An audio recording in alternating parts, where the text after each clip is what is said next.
Yo, no maniacs. Welcome into the show. This is Nomad Live. All Bears all the time in conjunction with Sports Zone Chicago. And my guy, the SuperBack, Shawn Sierra. Here. Got my trustees here. One of them's on mute, Canuck. I got the Canuck with me up at the top. And over there in the left corner, I got my guy, Keith Harris Sr. And in the back, we have Brian that's on the ones and twos with the chat. And Chris is really drumming up some information for us because we're going to talk about some offense in free agency. We did defense the other day, and so we're going to talk about some numbers and what it might cost to get this guy, that guy, as many positions as we can get to today. But let's start off with the hottest topic in town right now. The rumor mill is swirling, and the rumor mill is getting really loud, man. And it's starting to sound more like Justin Fields is staying in Chicago, per the rumors. Now, there was a tweet today that's going gangbusters on Twitter right now. It's tearing up social media. In fact, I think Adam Rank is doing the exact same show that we're doing right now, and it's about Bear Down Cuz Mikey broke some news that he's heard from a source. And before I say this, I checked around with a couple of people because I'm not familiar with Mikey or Bear Down Cuz personally. I don't know him, but the people I spoke to told me he doesn't clickbait. He doesn't hustle for clicks or clout. Man, he stands on what he believes in, and he felt like he heard something. Trust him. And he's also a guy that was a Caleb Williams guy. He believes that the Bears should draft Caleb Williams. So he's standing on something. He's not been one of those what you would call field cult members, as a lot of people like to call us. He's not that. He's a guy that's been on the other side of the fence from us. And when I saw it today and I went and checked it out, when I checked it out, I texted it to Shawn, but I knew Shawn wouldn't do it live on the show, but I just wanted him to hear about it if he hadn't heard about it because he was doing the show. And I started really sussing it out, and I'm looking and people are reacting to him. At first it was a kind of a mixed bag, but the further you go down in his damn mentions, man, they just, oh my God, man. And so, what those people remind me of? Can you imagine? I've heard stories about people with children and their children bully them and kind of tell them what to do, and they kind of run the house. Just imagine being a fly on the wall in a soccer mom's car. She just picked up a kid from practice, and they're on the way home. Mom, I want McDonald's. No, we're not getting McDonald's. No, we're getting McDonald's. And she folds. Dude, you just saying that, bro, has traveled like, who the hell are you talking to? Right. You already know how we gonna react. We know how we gonna. You already know. Who the hell you think you're talking to? What? You understand? Flashbacks, like what? Right. And so saying that like, no, stop. Right. I was just playing. And so imagine that kid being able to get his way pretty much when he wants to. He's lord and dominion over his parents. That's what some of these reporters act like too. It's every time we're drafting Caleb. It's like they want to bully you into submission. We're drafting Caleb. Like that's it. It's final. It's final. We're drafting him. Justin's gone. That's final. I'm not going to argue with you. It's a fact. Yes. And we're gonna find out here soon. And I can't wait, man, because these people it's like they're like spoiled kids that didn't get what they wanted for Christmas, man. That's what some of these reporters are like to me. And so we'll start with you kids. I just want the visceral reaction from them, and they're going out of their way right now, man. They are really going out of their way trying to make the point of we are drafting Caleb, and it's absolute. That's it. You guys might as well shut up talking about it. That's the energy. They can't stand us. They hate us right now, and I can't wait to see what happens. Me too. What's up, No Maniacs? What's cracking? Before I really get into speaking to everything Nomad said thus far, just want to show you guys my my hoodie. This is my Dragon Ball Z hoodie. Akira Toriyama, for any Dragon Ball Z fans out there that might be in existence, passed away last night. I'm a massive, ridiculous Dragon Ball Z fan. You may have noticed I got virtually the entire collection on DVD somewhere in the Kedz cage. So just wanted to give a little shout outs and love to all the Dragon Ball Z fans out there. What and a good old name again, kids? Say what now? Guy's Akira Toriyama. Okay. Older gentleman, definitely lived a great life, more or less released one of the most, probably the premier anime cartoon of all time. That's saying big things. People can argue with me, but I will fight you later on. As per the real topics at hand, man, yeah, I'm starting to feel a little bit of the heat over here. Everybody's really stopping and saying this is a fait accompli, which is French for a done deal, and they're saying that they're drafting Caleb. Once you start to hear the opposite and look at things for what they're worth and realize that the possibility of them keeping Justin is just as high, tempers flare, egos flare. This is really, realistically, this is all an ego thing. Everybody wants to be right. Nobody wants to be wrong. They want to stand on their principles, and that is fantastic. One more time, I will say that my take on this has nothing to do with talent. Everybody and their mom is going to sit down and say, oh, one guy's more talented than the other. One guy spent 3 years here and he hasn't done what we think he needs to do. And I can't argue with any of those things. What I can argue with is very simply, if you want to have a team in the Super Bowl, you build a Super Bowl caliber team. About that easy. About that easy. What's easier to do by way of building that Super Bowl caliber team is actually having multiple blue chippers on that roster. We're shy a couple blue chippers. We have the opportunity to get them. I wouldn't pass up that opportunity. But hey, here we are, feeling the heat. Way to go, Mikey Bear Down Cuss. I'm proud of you. I'm glad that you stepped out and said a little something sideways. Now, feathers are ruffled, and it's awesome to watch them. Shawn, what do you say, my brother? Yeah, the pushback that we're getting from the Caleb cult is crazy. It's not crazy. They don't like it. Too bad. You know what? Too bad. They've been very condescending. They've been very disrespectful. They've been very. Hey, Shawn, hold on 1 second, if you don't mind. Apologetic truth, if you don't mind. I'm trying to put that up, Brian. Washington media says it's a fact that the Commanders are preparing a package to move up, and they're going to make polls. Have to tell them no. Tell them no. I saw that. Not this tweet, but I saw that earlier. Yeah. If you can source that out in any kind of way, apologetic truth. Find me if you can find the name of a reporter or anything like that. We'll put it up and we'll talk about it if we can. Thanks, though. But my fault, Shawn. Yeah, I was reading that earlier that Washington is heavy. What did we say when we first started the show a couple weeks ago? And I've said it I said it a long time ago. As soon as this whole situation, as soon as the season ended, like Matt.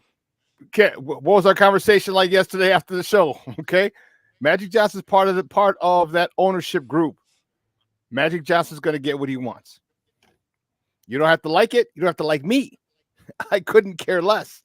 But Magic Johnson got some pull, baby. He's got some pull. And you know what, Kedz, you said it perfectly. Okay, you got to think about it. You build a team. All right. Someone was arguing about the Cowboys, and they said, "Well, what did they get first? They got the quarterback." And I said, well, first of all, I said, no disrespect to Troy. I said, Troy wasn't a game-changing quarterback. I said, he has a Hall of Fame jacket. I said, and he won 3 Super Bowls. You know why? Eric Williams, Larry Allen, Nate Newton, some guy named Emmett, something or other. I can't remember his last name. He's supposed to be pretty good. Michael Irvin, Russell Maryland, Leon Lett, Darren Woodson. Most of these players were drafted, or a lot of those players were drafted with the 18 picks or players that they received in the Herschel Walker trade. 18. That's what Poles is doing here. Poles is trying to maximize the amount of picks, mostly first and second rounders. Come on, man. How much better do you want to construct the team than with first and second round picks? And people are saying, well, Justin is this. Justin, what did Wilbon say? Justin's a B quarterback, and you can win with a B quarterback. I don't think he is a B quarterback. I think he can be. His ceiling is crazy high. I think he needs to be unleashed. So we'll see. And if he's not unleashed, then it's another talent that was wasted, like Cutler, like some of the other here in Chicago, then other places. You just don't have good coaching. Got a question there, Shawn. Shawn, why does anyone defend the narrative that the false narrative that JF1 doesn't like throwing across the middle, like they never watched his rookie black belt Ben? I have no idea. And I'll tell you, and one of the things that I think when I watched that is he hadn't thrown over the middle a lot. And this was with Getsy. And I'm telling you, my belief in watching some of the throws that he misses or doesn't pull the trigger, it's his footwork. And you guys, you may think that it is not a big deal when you step back with your left foot first, as opposed to your right. It throws the timing off. And I think he's thinking far too much. If you look in his rookie season, man, he was throwing the ball all over the place. Left side, right side, deep, middle, over the shoulder, drop it in the bucket. But this was with Nagy, and Nagy had his footwork down. Right foot back. Right foot's always the first. It doesn't matter which foot is up or back. It doesn't matter. It's what foot drops back first is the important thing. Hey, hold on 1 second, Shawn, because he came back with some information. If you can find that for me, Chris, or Kedz, either one, man, because it got. I'm trying to hunt it down right now, but keep going. But go ahead, Shawn. We try to get it. Yeah, so it's with Justin. This kid's a winner. This kid is a winner, and it's just unfortunate that you're having that you have poor coaching, which doesn't allow this kid to flourish. Oh, my bad, Keith. Oh, it's all good. It's all good. No, you know what? I'm gonna double down on what both you guys said, man. Honestly, I wanna quote two individuals that I follow and I have high respect for with regard to how long they've been involved in their craft. The first one is Mike Wilbon. Now, to his defense, I know he mentioned classified Justin as a B quarterback. How I kind of read into that is more or less he's a B quarterback at this moment based off of what he has been presented in terms of coaching. I could be wrong. I agree with you, Shawn. I don't think he's a quarterback. I think that quarterback top 10, maybe even at some point crack top 5 with proper coaching. And then I'm going to quote something that Greg Gabriel said with regards to and GM that he learned and worked with for many years up in Buffalo, who will often tell the truth to the media, but everybody assumed that he was always lying. So I preference both of those for this. No matter what is said, truth or untruth, people are going to believe what they want to believe. I go back to the very first presser when Poles came aboard as GM and what he stated on how he planned on building this team. And I don't see where he's wavered from any of that. He has been very consistent with regard to how he wants to build this team. And then with regard to some of the things that come out, or well, more or less what hasn't come out of Hallis Hall, I think is what really has everybody on edge, because you have certain individuals that's part of this media group for years who have been part of the in group, the no things will be leaked to them that made their job somewhat easy. Well, Poles seems to have insulated himself now. All of those individuals that was a part of the organization are no longer part of the organization. He has his people in place for a good reason, to protect the integrity in which he wants to build this team. Therefore, there's nothing being leaked, and that has everybody in an uproar. And then you have those who just seem to think that they can bully their way into getting either information or dictating what's going to happen. But if you really know anything about ball, you know the best way to build a team is through the draft. Now, to Shawn's take on with regard to how Dallas did it, this is exactly how the Bears can be. Essentially, with this particular draft, this is the draft that can literally set this team up for the next 2 to 3 to 4 years. Easily, just with draft picks. And I don't think people really understand that. We say that we wanted a competent organization, a competent front office. Now that we have that, it seems that there's a major pushback because oftentimes this team has always been mortgaged on aging free agents. Now we're actually trying to build something in the draft and be relevant, not just for one season, but for seasons to come. And everybody wants the microwave effect. We want it now. And we want that shiny new toy to be the one to give it to us until that shiny new toy fails. And then they're going to flip on him just like they flipped on JF, just like they flipped on Derrick Rose. It's this media group in Chicago is just addicted to toxicity. And if they're not in control of it, they're going to rant and rave. So I'm going to pass it off to Nomad. That's my point on it. Just think of it that way, everybody. And I think if you really listen to what I just said, some of it'll make some sense. Well, I think I found I started that quote. He quote the guy at the article. I'll just read it off. You don't really need to find it if you don't want to. The guy's name. Go ahead. You found it? I found some stuff. Yeah. You have it to read? Go ahead. Let's see what you found. Okay. So I don't want to read all of this, but long story short, thanks to the chat. I'm not sure. I can't remember who threw the name out there, but the name is Nathaniel Marrero, Marrero. He writes for Sports Illustrated, which is a pretty reputable company. Just to put that out there. So more or less, I'm just going to summarize here. He is speculating wholesale that Washington is going to give at least make an offer and put it in a position where the Bears, make me an offer I can't refuse type situation, right? That's basically what it sounds like. So I'm just going to read this little part here. Washington exploring all options. There were recent reports they were thinking about trading down. I don't know if they're going to trade down now because they've got the opportunity to take a quarterback and they really need one. And I think they're going to make that call. I do think they're putting together a legitimate proposal to move up to number one. Essentially, they're going to make the Bears say no. So this goes on quite a bit, and it sort of outlines the caliber of Caleb Williams as a prospect for them and why they may be interested in doing this.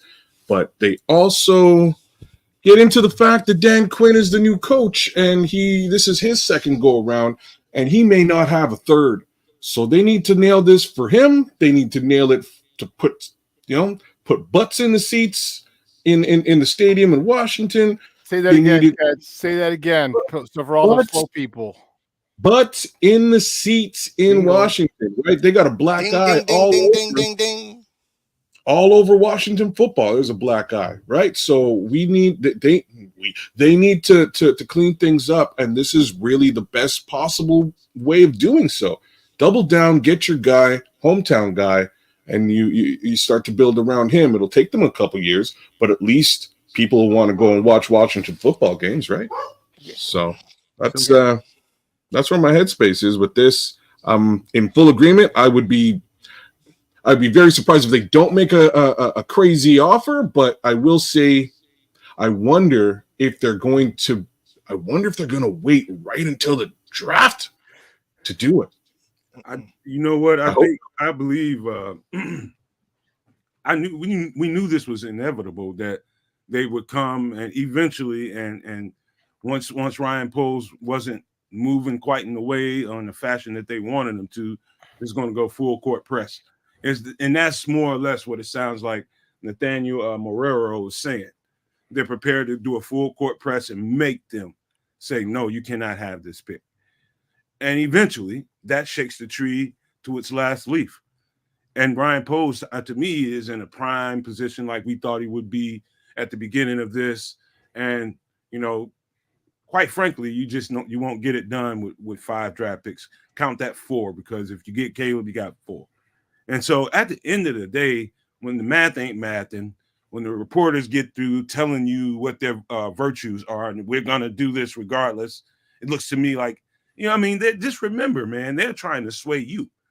they're as frustrated as you and I are because they don't really know anything, but they're trying to drive it in the direction that they want to go. That's all it is, man. That is all it is. They are trying to steer the car, and they don't really have control over it. You know who has? We do. And ryanpoles does in this tight ship that he's got going on over there that's not leaking out a whole lot of information. We on the outside and on the other side of that are telling you guys what makes the most sense. No matter how pissed off they get at us because we believe Justin Fields is the guy, I can give a damn less what they think. And they're also laying the groundwork for the all-out assault that will happen when he doesn't do what they want him to do, because they are going to. It's going to be war against ryanpoles and Kevin Warren and Ian Cunningham. Mm-hmm. Yeah, and that's the MO. It's you see it a mile away. You see it a mile, and that's fine. And my guy Brandon, he said drafting an elite prospect can set up your team for the next decade plus. I agree. I think we have an elite I think we have an elite quarterback. Okay, and you can sit there and throw numbers at me, but I look at the eye test and think, and there's nothing that he hasn't been able to do. Okay, the thing is consistency. The thing is poor coaching, and in life is about perspective. So you could sit there and say, well, in the fourth quarter, he's this, he's fumbled this, he's done this, and it's true.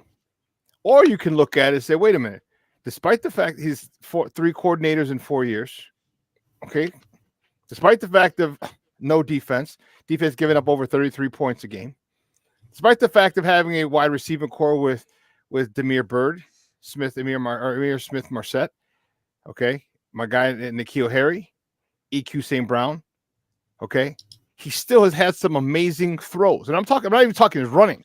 He still has had some amazing touchdown passes. Give him an offensive line. Despite the 8 ball he's been put behind, look at the highlights that he's given you. And if you want to look at a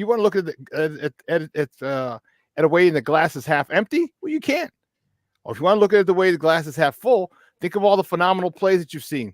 Him rolling left, throwing right, him dropping in the bucket, him getting a free play and hitting DJ Moore up the left side, him stepping up in the pocket where he always runs. Okay, steps up in the pocket in Detroit, hits DJ up the right seam. Okay, all these different things that he's done, despite the fact that he didn't have a solid offensive line. People say, well, we make excuses. When the offensive line that you set for the beginning of the year, that you have set, that you bring over Nate Davis and all these other things, when they don't get together on the field for the first time till what, week 9, 10? 9, 10, yeah. 9 or 10, somewhere there, and you still want him to have that protection, you expect him to be as good as he can be, okay, then you're just fooling yourself. Okay? And I will not absolve him from his issues. Yeah, he has been inconsistent, very. A lot of them have been on coaching. Some of the things he can work. Other things, if they're telling you to take that left, how to drop back, and it's ruining everything, it's gonna ruin everything. It's gonna affect your play. So my thing is this: I have no ill will toward Caleb. I just feel that, and from what I've seen, Justin's gonna be the best guy to lead this franchise. And I wish Caleb well. I wish Justin well, of course. And I just can't wait till he's properly coached. And I believe we have the dude. I believe Shanewaldron is that dude who can help him. He has a proven track record, and I think it's gonna do wonders for Justin Fields. And if he can unleash Justin Fields, watch out, man. Watch out. So, and you can sit there and call me crazy. I've been called crazy before, but he will be a top 10 quarterback. And you said earlier, Keith, he could be a top 5 quarterback if the consistency, like the coaching staff, stays. Well, hold on, guys, because hold on for a second, Keith, because we got a bunch of stuff we got to get to, and I gotta turn the car right quick because we can do the whole damn show just talking about this, quite frankly. But here's a little addendum to that conversation. Mac Jones was given they're open to trading Mac Jones, and teams have been calling, and so that leaked out from New England or wherever it is. Funny how you haven't heard any leaks out of Hallis Hall being said that the Bears are listening to calls for Justin Fields, but Mac Jones is getting calls. Tell me how that makes sense. Tell me how that makes sense. That sounds to me like somebody is on the board or on the trading block, and somebody probably isn't. Did you say that they had given him permission to seek a trade? No, I did not. If I did, I apologize. Because there has been sources that Atlanta had contacted Chicago. Yep. Josh Schrock reported that. Matter of fact, the latest one, that Atlanta had contacted them. Wow. So when Josh said it, I think what he said was that Atlanta was more or less kicking the tires, just feeling it out to see what's going on. Like, let's be real, world. Everybody going to be looking at Russell Wilson and Kirk Cousins for two completely different reasons. Reason number one, Russell Wilson is free, guys. Like, he's free. He's not even cheap. He is basically free. Any team could sign. I hope this happens, to be honest with you. I hope he goes to the Raiders. I really do. I hope he goes to the Raiders and he sticks it to the Broncos every time, twice a year. Like, that's my hope. He could go to the Raiders. He could go to the Raiders for league minimum. Broncos still have to pay him, and he's laughing and he's pumping them twice a year. It would be a beautiful thing. I'll just throw that out there now. I hope that happens. Then you look at Kirk Cousins again, big contract. I think he's a solid quarterback and would be a solid quarterback for anybody, any quarterback needy team. So those are the two guys that are really going to take all of the onus.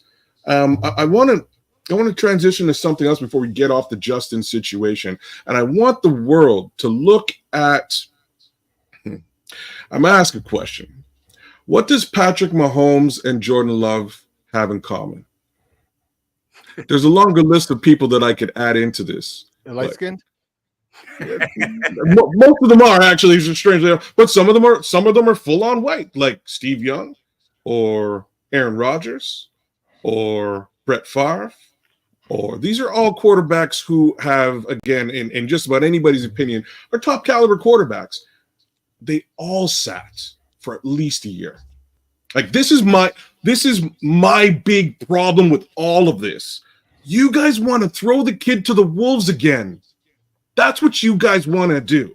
Hey, let's get the new kid in here and just throw him to the wolves and see if, oh man, he sinks. Uh-oh. Do it again. I'm not trying to throw the kid to the wolves again. That's just me. It doesn't tend to work. We just watched it again. We just watched it. Jordan Love came out of the woodwork, been sitting around learning an offense, learning behind one of the greatest who also got the opportunity to sit down and learn the offense. Why does this work in Green Bay? Because they don't throw their kids to the wolves, guys. They don't. Hey, guess what? CJ Stroud did great this year. He went out there, they threw him to the wolves, and it worked. How many other quarterbacks were drafted last season alone, and it didn't quite work out quite so well for them when they were thrown to the wolves? The list of guys who get thrown to the wolves and it doesn't work out is astronomically long. We live by the exception to the rule, and that's the problem. You cannot live by the exception to the rule. The rule is you're supposed to sit these kids so they can learn the offense and then play it. Nobody wants to do that. They want to throw them to the wolves, sink or swim, trial by fire. If it works for Caleb Williams, it's because he's a really special guy, and I really hope and pray that it does work for Caleb Williams. I'm just saying traditionally, don't work very frequently, guys, and that's what we're betting on. Here's my little addition to that, kids. This is one thing that people kind of leave out. They've had the same system in place since the 90s. Yep. Mike Holmgren, he was, all that's been there since the 90s. So they know exactly what the system is. They just get a guy and they tutor him for a year, 2 years, 3 years, and when he's ready to come along, they pop him out of the sack, pretty much. And that's just how it works in Green Bay, which is why they've been able to maintain a certain level of success. Maybe not too many Super Bowls, but they've been successful because they've maintained continuity of system. And so I don't want to spend too much more time talking about it. I'm sorry for jumping over top of you, kids, but I have to move this away from this. Let's go, because we can do this all day long. We can. Yep. Let's get into the offense. Chris, man. Chris is back there working to get us information. Chris, you all right with that stuff back there? You ready to start looking at some offense? Let's do it, or we could.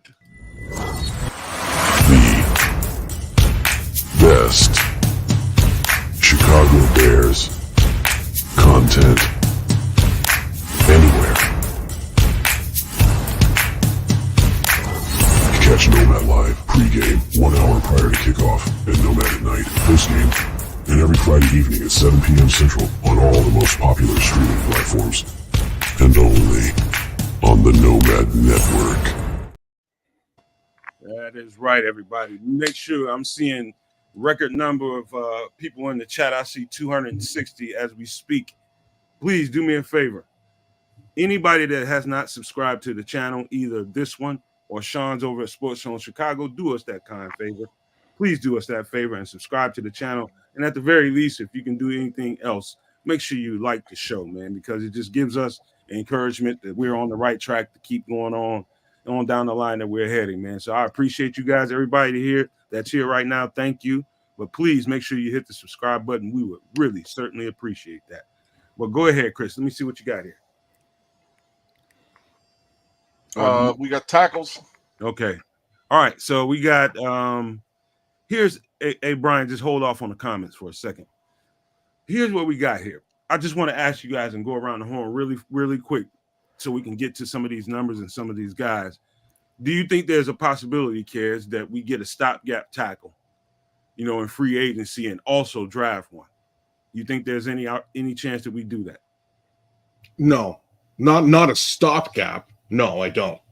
I think you either draft and develop, and we've done that twice over the course of the last year already. If we're going to get a tackle, he's not going to be a stopgap. He's going to be it's going to be Christian Wilkins. You know what I mean? It's going to be a 3-tech that they're going to dump money into because they feel they need to dump money into 3-tech. That's my take. No, he's talking offensive tackle. Oh, OT? Yeah. Oh, my bad. OT, man, I'm so used to talking to defense. We talked defense for a couple of days. I'm sorry. So now we're transitioning over offense. My bad. Okay. OT, yes. I mean, let me flip it. I do think that they might, they may look to upgrade Braxton's position. They truly might. I hope they do it strictly in the draft as opposed to free agency. I think paying money for that left tackle right now, I guess they got a little extra money. They could do it. I'd want to put that money elsewhere, though. That's just me. I'll tell you, I think who's the most intriguing guy on here. Now, I didn't know he was on here. I just knew that they would get him in contract. Is Josh Nijman from the Packers. Very, very solid. I could sit here and describe Josh Nijman to you guys, but I am totally surprised that he is on the free agent market, man. And he's only 28 years old, getting paid $4 million a year. And I think he's with David Bakhtiari being in and out of that lineup because of injuries. This guy was very, very good at filling in that hole. So Josh Nijman, who I did not know was on this list, is got me rethinking this whole thing now. Cornelius Lucas is another name, but he's older. George Fan is another name, but he's older. Donovan Smith a little bit older. But that's the name I would circle, man. I really like Josh Nijman, and he understands the system as well because they run the similar type of offense. So that's the name I would circle, guys. But anybody can take it from here. Yeah, I don't think we're getting a stopgap. No. If you do, you're getting Alt or Fashanu if it's available, but you're not getting a stopgap because Braxton Jones has ascended the last couple. Each year he's gotten better. His first year when, toward the end of the season, he had the off season with Olin. He got better last year. He was able to anchor and deal with a bull rush a lot better. And then another off season. And my ceiling for him is an above average left tackle. That's my ceiling for him. He's getting pretty close to it, and you can win with him. He's just not going to be an outstanding, a Pro Bowl left tackle. So as long as he's average to above average, I'm cool with it because, and here's the whole reason why you go and you make that deal, you trade the number 1 pick, is that you might get a top 5 pick next year. Say you traded Washington and they have a horrible thing, and now you get the one of the top tackles in the draft next year. Okay, it's a way to build the draft. You can Rajneesh, you can get by with Braxton Jones. You can, and he's getting strong. He's improving. He's improving. So you just wait. You wait it out until you get another draft pick, and you can address that issue with a stud, and then at that point, Braxton Jones is his. You thank him for his services and have him your swing tackle. So, but no stopgap this year. No. I don't believe that they're going to do a stopgap either. I'm with you, Nomad, with regard to Nyman. I'm surprised to see his name on the list too. That's why I was staring at it when the list first was put up. But I also think that the Packers are smarter with that. They'll get a deal done with him quickly because they can still get him on the cheap. But I don't see them really allocating any money in the free agency at that position, only because they got bigger things to address, man. And they need to allocate that money. We got to get an edge rusher. So I see them really trying to do something more on that side of the football with regard to anything stopgap wise. And then they'll just continue to address the offensive line, especially at that tackle position, probably in the draft. I'm going to sort these by number of snaps they had last year. That'll give you a better idea of who would be more coveted, I guess. So I want to say this, man, because I think we might be looking at it the wrong way. I think we can absolutely draft the tackle. I think we're going to draft the tackle. It's just that deep, and I don't think they're getting out of this draft without getting one of those blue chips. Yeah, I agree. They'll probably draft one. No. I just don't think they're going to do anything in the free agency. Right. Here's why I think they will. I think it's not really about whether or not they draft a tackle. I think it's about upgrading the depth. So when I say the depth, I'm thinking someone like Larry Borom. So if they think Yosh Nijman is an upgrade over Larry Borom, that's what I think they may be thinking. Whether I'm wrong or right, I don't know. Y'all could be totally right and I could be totally wrong. But I think if they go down that road, that's probably the mindset. Can we upgrade our depth? Is Larry Borom good enough as a swing? Because that's what Yosh is. He's a swing. He goes from left to right. Can we upgrade our swing and get better with our depth? Have quality depth. I think that's just where my mind is when it comes to tackle. Anybody else want to mess with that before we move around? All right. Let's you want to go to the next position, Chris? Yeah, let's go to interior into guards. Okay. This is an interesting group of dudes. Damian Lewis is one name that sticks out to me. John Runyon Jr. Wow, that's crazy. Dalton Reisner. It's a pretty thick group, isn't it, man? No, I was tripping. I was tripping on John Runyon Jr. Yeah, Junior. I watched. We watched his dad play. Right. There's that lineage. Lineage means a lot. You very seldom see the son of a pro offensive lineman not succeed in the NFL. Very seldom. Well said. John Simpson is very interesting. Let me look here. That's why I like Joe Alt. Damian Lewis is a name that and Damian Lewis and John Runyon really stick out to me. I don't know about you guys, but tell me what you think. Damian Lewis, I say yeah, only for the simple fact he can help with the implementation as far as the passing schemes coming out of Shanewaldron's offense. And he's still young. He's 27 years of age, and you can get him on the cheap. So I got to say some things now. Everybody, you see what you did, Nomad? You see what you did? Now everybody's down on Larry Borom. Listen, Larry Borom is not an elite tackle. Let's just put that out there. But by way of swing tackle and depth, I think he's fantastic. His price tag is fantastic as well. If they're deciding to move away from Larry Borom, it's truly because they found a guy who's an upgrade, not only to him, likely also to Braxton, at a very cost-effective price tag. And that's what I gotta say. I don't think he's, like I say, he ain't great, but I think he did a pretty decent job stepping in when he had to step in last season. Much better than he did the previous 2 seasons, to be honest with you. You see that, kid, on the bottom? What? A-Rob got released.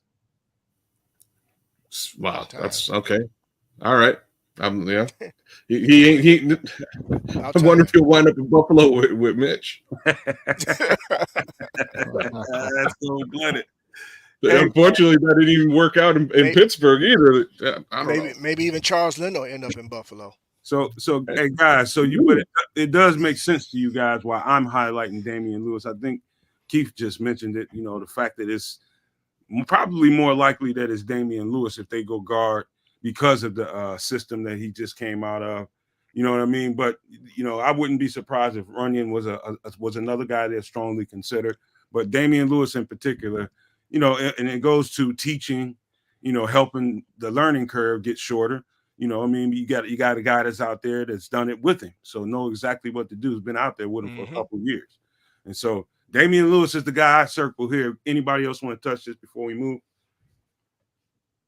Not at all, because I think we're good at guard. Not to mention they just got another one who can double as a center. So I'm waiting to see. They're done in free agency with guards. I think so too. I don't know about that. All right, let's move on to the next position, Chris. If you can. Okay, hot position is center. C. I've always, and I will continue to believe, I'm not looking at Aaron Brewer. I think is the guy. I think he's the guy. I think Lloyd Cushenberry is a name that everybody would like, especially Chris. But I think it's either Aaron Brewer or probably Evan Brown, just because of the familiarity they have with what's going on here. You got a coach from here coach from the Titans is here that probably would want him first day. Evan Brown, a coach, one of our coordinators out here, is probably going to want him first day. So I think the better player is easily and by far Aaron Brewer, if you ask me. It's about how much. Yes, it's about how much he's going to cost. And so that dollar amount looks to be $4.3 million over there. You know, how do you upgrade his salary? How much more money do you offer him if it's Aaron Brewer they may be looking at? Can you check and see what his value is? Aaron Brewer market value is $5.2 million from Spot Track. And keep in mind, Mitch Morse just got added to this list. Yeah, that's another name. That's right. Yeah. So that's right. At $5 million, like they might as well do that. That's a good. Yeah, that's doable. No. Yeah, that's doable. Yeah, it's doable. I think they should do that. Like just so that they have a dedicated starting center. Now you have a swing guy who will swing. You just want to give him a $700,000 pay raise? You got to give him more than $5 million. Well, that's according to Spot Track. Then keep in mind, we didn't create that number. That's okay. their number. Like we can. Six. Like even 6, right? We can definitely give him a pay raise. That just means that maybe we have to back away from maybe Josh Jacobs, that I know somebody on the panel really would like to see in a Bears uniform, because we got to be mindful, man. If we're trying to get that edge rusher, how much are we really looking to actually allocate to that? And don't forget now, we still got to pay rookies. So all that money got to be allocated. We can't just dump all the money in free agency, and then how else are you going to pay everybody else? So let's be fiscally responsible, fellas. Yeah. Well, even if we're not, Ryan Poles will be. All this is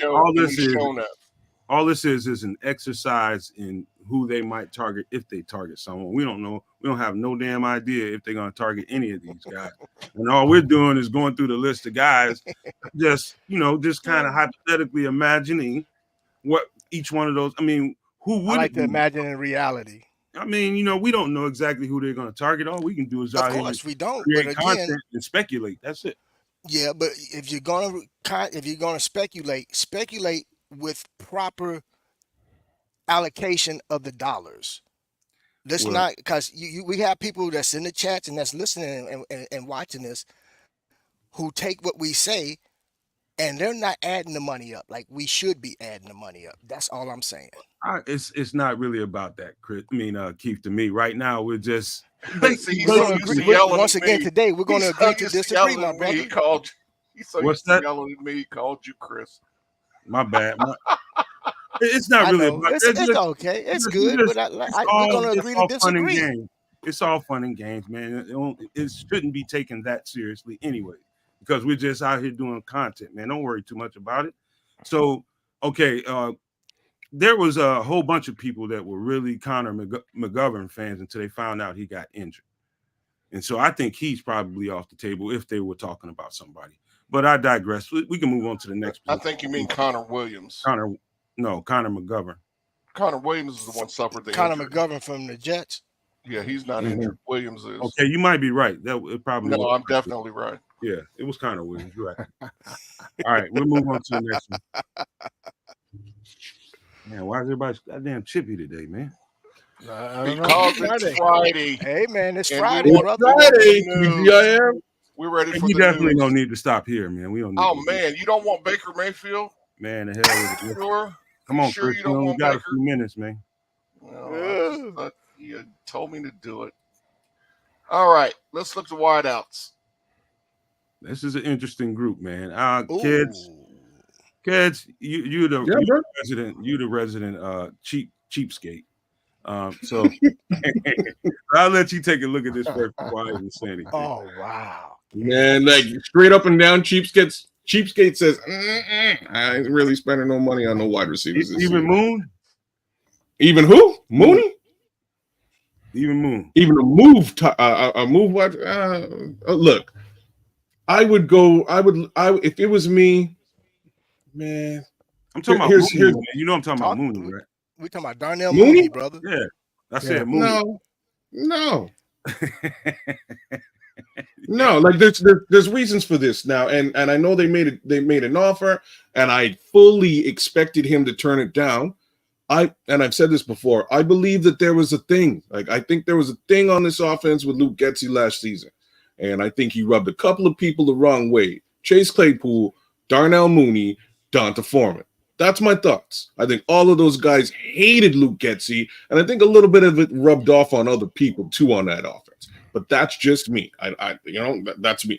That being the case, I felt like Darnell decided to take his ball and go home early last year toward those last two games. Yeah. Oh, I feel sick, boss. I'm not coming in. Yeah, I'm not going to block. Again, I don't blame Darnell here, right? Because No, I don't. part of the issue, right? Part of the issue, and you hit it one time, Sean. Part of the issue was this position, this WR3 position, is a blocking position, much more so than it is a wide receiver position. Maybe we'll pass you, but doubtful. So here you go, Chase, go block. Chase loses his mind in the first two games. I'm not blocking. Forget about it. And he's out of here. Well, let's put Darnell in that position. Doesn't work out for him. Have a work season. He's not a big guy. He shouldn't be blocking anybody. He did put on a little bit more muscle this season, and I guess he has more muscle on him than a Tyler Scott, who would fill that position when he gets hurt and things to that effect. Neither one of those guys should be in a blocking role. But there they were, and I feel like their season kind of was hurt because of that. End of the day, Darnell decided not to come back. I wouldn't even mince words, but if you're looking at a number and this is my issue really, if you're looking at a number 3 wide receiver, there's a bunch of them here you can get at a better price tag. If you want to get a number 3, I wouldn't be aiming for any of these guys at the top of this list. Not Calvin Ridley, too much money, What about too much Curtis uncertainty. Samuel? There's a great name that I would actually aim for and pay a decent amount of money for. He's more. I don't think he would have a problem playing that WR3 role, because for him, he'll come in and really you can move him around, but he can be that slot guy that we often sometimes kind of lack. I think he would fill the void at WR3. And he has a relationship with DJ Moore. And who's WR2? That's what I want to know. Well, we better be drafting WR2. Whoever we draft, brother. Okay, and he should be a number 1 receiver caliber, whether X, Y, or Z. He should be a 1B to DJ Moore. That's the way that I look at it. The number 2 receivers are true number 2. I think that's why Darnell Mooney might still be in play, because they'll be able to get him cheaper than the $10 million they offered him last year. He already turned it down. They offered him an increase. He turned it down. Yeah, they did. He turned it down, bro. They offered him that in the offseason last year. No. They offered him this offseason. as in days ago. Yeah. I'll be checking on that. Yeah, check that. I don't remember. I heard at the very beginning of this offseason is what I heard. No. I take that back. I heard the very beginning of the season. It was the off season. They haven't offered him anything since the season's been over. And I also think too, and this is not a knock on Darnell, but I don't think he felt comfortable playing in that slot role. He views himself more of an outside receiver, and I don't think he viewed himself. He couldn't do well he didn't thrive in the slot at all. So me personally, I like Darnell Mooney. I would hate to see him go, but at the same time, based off his production from this past season, I'm cool with him. I would like to see him just do well someplace else if that's the case. Darnell Mooney declined a 3-year extension before the 2023 season. That's what I thought. That was not in the offseason this year. It was last season. Okay. Well, I stand corrected. He is not going to get that same offer now.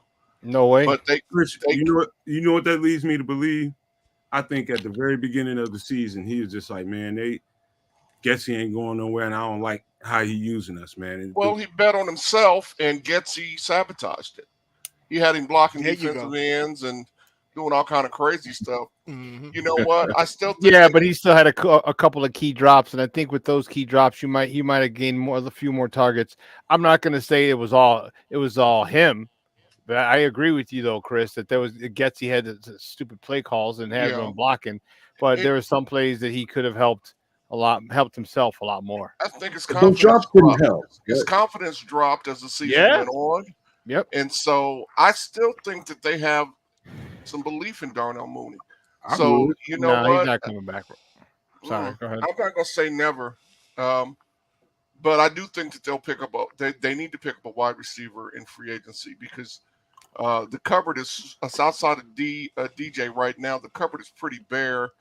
You can't depend on Velas, and EQ's not signed. Don't say that too loud. Nomad will come eat you alive, bro. No, I don't agree with you on that, Chris. I just think I don't think Velas was used properly. Well, I don't either, but he has not shown. But I do agree we do need to get a better as a pure wideout that you can count on him. He's a weapon. We all agree with that. But as a pure number 2, no, you don't have any answers right now. And until these draft picks get sorted out, it's all speculation. You don't know where you're going to be able to draft, who you're going to be able to draft. So who I think, and this is just me using my own logic. I think we need another X more than we need another slot receiver right now because we have Tyler and because Velas is there. They might still draft another slot guy in the draft, but in free agency, the name I would circle would be Donovan Peoples-Jones or maybe Noah Brown, somebody like that on the lower end of the pay scale. There's a missing name from this list that would fit that mold, and that is Michael Pittman Jr. So he's not on this list. He's been tagged. He got tagged. Did they tag him? Oh, man. That's what I want. Kedz, I'm with you on that. That's who I was hoping he wouldn't get tagged, and they tagged him. Yeah. We're not spending that kind of capital, especially draft capital on I wouldn't do that. You get in the draft. You're not going to spend real money on him like that either. No. I again with this coming draft. If they get the capital that they require, I'd be super happy with a Brian Thomas Jr. and somebody like Brian Thomas Jr., Xavier Worthy. I'm good. I think we're cooking with gas. Hey, kid, you know what I'm waiting on, kids, is if they release, because the Seahawks did kind of a fire sale on defense. I'm waiting to see what they release on offense, which could be Tyler Lockett. Tyler Lockett Jr. Yeah, we've been seeing that for a while. How old is Tyler Lockett now, you think? Probably about 30, 31. Yeah. I don't know. I can't tell you for sure. Look that up for us, Chris, please. He'd be a perfect replacement for Darnell. 31. 31, damn. Yeah, well, I think he's getting up there. You talking about learning curve. You talking about learning curve. If someone can shorten the learning curve, that's the kind of guy you need. I don't care 31 or not. That dude would have an immediate impact on the route running and people understanding the concepts. You know, that dude, if you get a chance to get him, I know they'll go out of their way to get him. I do agree. If the money's right, they can invest a ton of money in. Oh yeah. The 31-year-old man. He's not going to command a big contract, to be honest with you. I actually believe. No. Don't talk about money now on wide receivers when we wasn't talking about money with guards. Oh man, and tackles. Well, so we're not going to talk about money with wide receivers. No, I think that number 2 slot, number 2 receiver right now is much more needed until we sort out what we can do in the draft. Like Nomad said, Donovan Peoples-Jones is a guy who's got production, who's not going to cost you a ton of money. And for good wide receivers, $10 million and under is acceptable. But you're going to have to spend, they're going to have to figure out where they're going to spend that second tier of money at.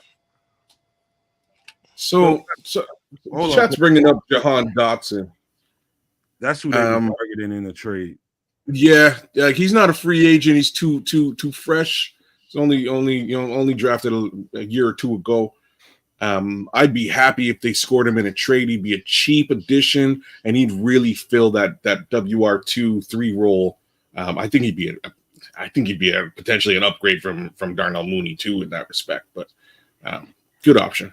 Well, I gotta steer this thing one more direction before we get out of here, and that's running back. And you all know where I'm about to go with this. Here we go. No, here we go. You already know. I'm all about Josh Jacobs. I think he's a horse that leads us to the water, man. I got one better than that for you, though. Man, you ain't got nothing better than that. Not on this. Oh, yeah, I do. Yeah, okay. And a better price tag, too. Now you want to talk about money again, man. Here we go. Yeah. Don't talk about money. So we got a couple minutes left, man. Let's just not be long-winded. Let's start with Kedz, man. Let's get our thoughts out here. Man.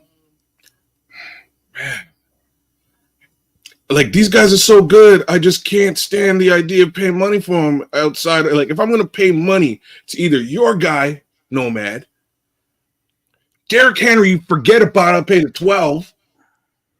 If everything else is lined up nicely, we got our edge rusher, we got the whole sort of address. If there's $12 million floating around after that, I'd go straight up King Henry and have him running things in Chicago. That's me. Is he the best pass catching back? No, but you can put Khalil Herbert in there to catch a couple balls. You put Roshan Johnson in there to catch a couple balls. That's really what you need to do. Other than that, you just have this man run people over, and we'll figure out who throws footballs later on. That's me. I would love to see Derrick Henry in blue and orange. What about you? Austin Eckler. Yep, great call. Austin Eckler. Great price tag, and he can be the best of both worlds. I mean, a little bit of Josh Jacobs, a little bit of Saquon Barkley, very durable guy. I mean, yeah, he's 29 years of age, but the guy has been very durable over his career. I think he can give us a couple years. I mean, we're not looking for somebody, because we're running back by committee. So I like Austin Eckler. And then another guy that I know everybody's going to scoff at, but I mean, hell, he's always been a thorn in our side, and if we can poach one from the competitor, why not? What's wrong with A.J. Dillon? He ain't that good is what's wrong. He's okay. I mean, he's run us down a couple of times. I'll be honest with you. He's run us down. But he run between the tackles and red zone situations. Yeah. Well, so, I do believe this, man, because Shawn, you got anything on this? You want? Yeah, you know what? I want Saquon Barkley or Josh Jacobs. I like those two, but if you're not willing to go that route, I'm okay with A.J. Dillon. I'm also okay if he. And here's the only thing is, like, his off the field thing would really prohibit him from the Bears from looking at him, and that's Kareem Hunt. That's why I didn't even mention him, Shawn. He's gotten older now. He's 29. Is that what it says there? Yeah. I liked him. Remember, he led the league in rushing a couple years ago, man, when he was with the Chiefs. With the Browns? With the Chiefs, okay. So and he run between the tackles. So, but give me one of those guys up there. If we're talking Saquon or Josh, but DeAndre Swift is another dude, a perfect guy. I think he'd be probably the best, because he still is only 25. And like I said on my show, I was telling Ken today, I'm like, just don't drop any touchdown passes in the end zone. We'll be good. All right, guys. Antonio Gibson Jr. is another name that could be added to that list. He's he can return punts. He's a threat out the backfield, and I loved him in Memphis, so add him. All right. You like CEH, Nomad? What's that? You like Clyde Edwards-Helaire? Oh, hell yeah. Really? I do too, but he's my guy got replaced by an undrafted free agent. I wouldn't pay him money at all. Yeah, I think it was attrition that got him. Well, yeah, that's what introduced the undrafted free agent, but I'm not sure if anybody here can say that the undrafted free agent clearly outplayed him. I can't say that either.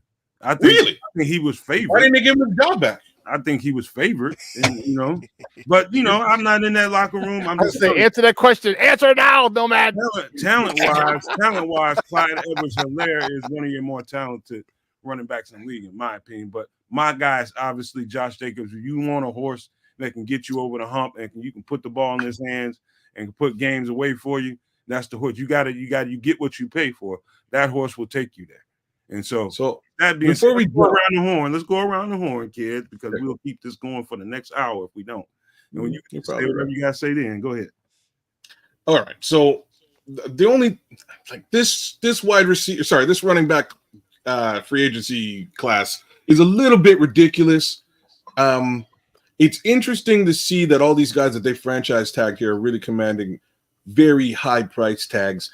And one of them is, again, an undrafted free agent, I believe, with Tony Pollard. It's very interesting to see his name at the very tippy top of this list. And we, all five of us, completely ignore Tony Pollard. Tony Pollard could do everything on the football field. I will give the man, give the devil his due.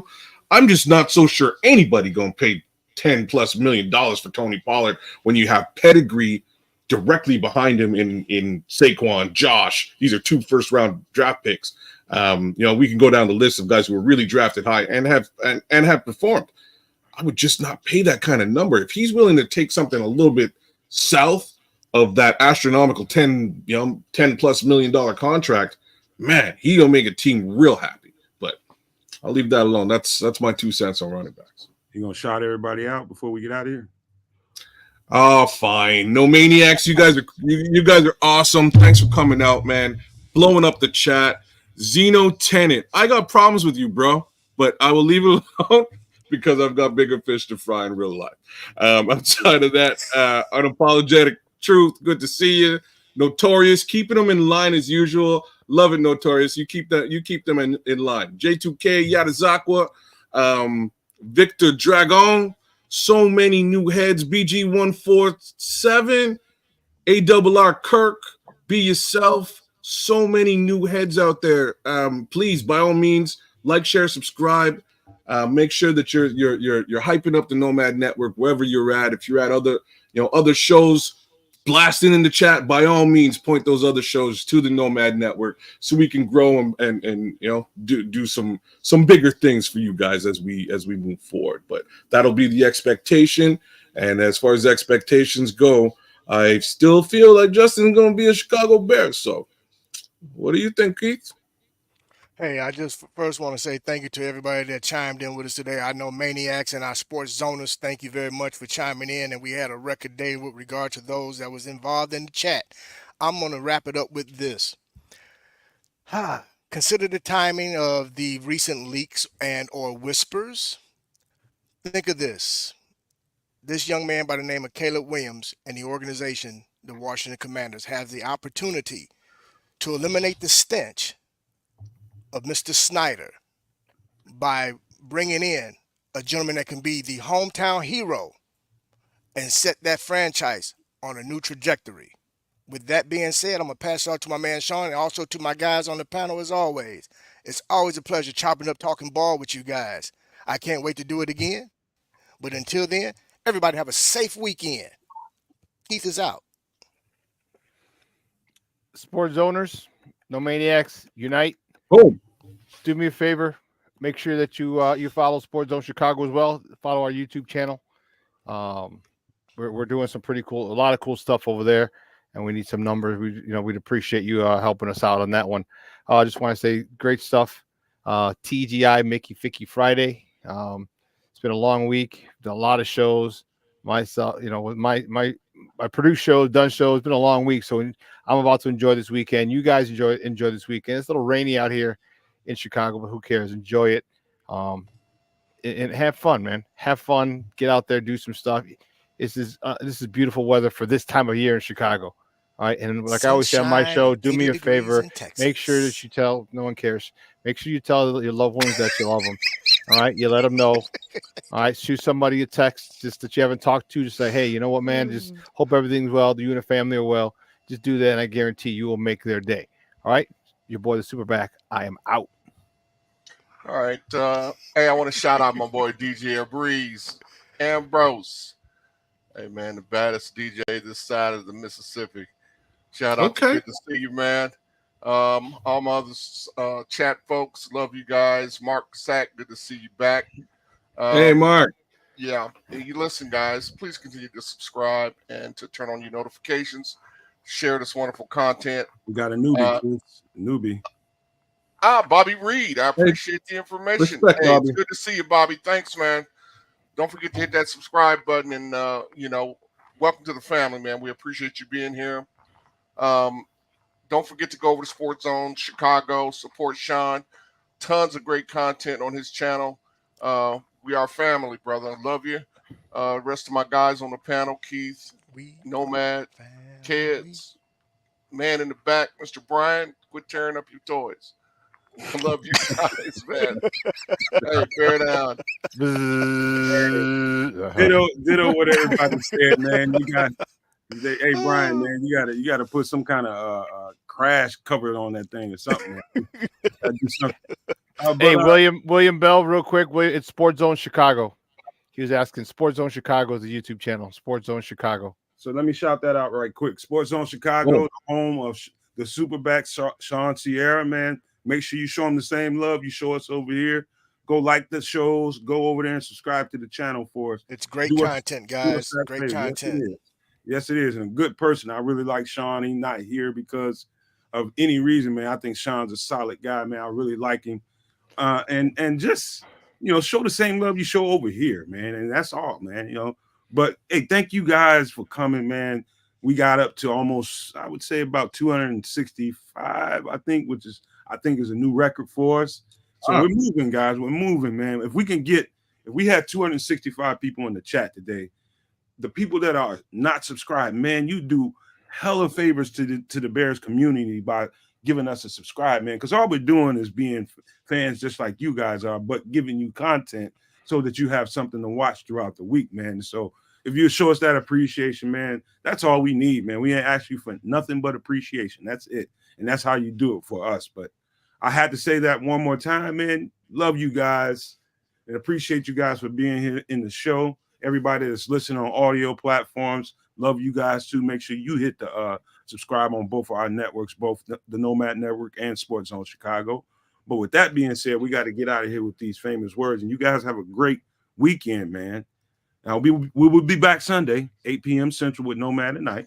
So don't forget. If not sooner, with breaking news. It's breaking news season. Right about that, Chris. Damn, why you have to say that, man?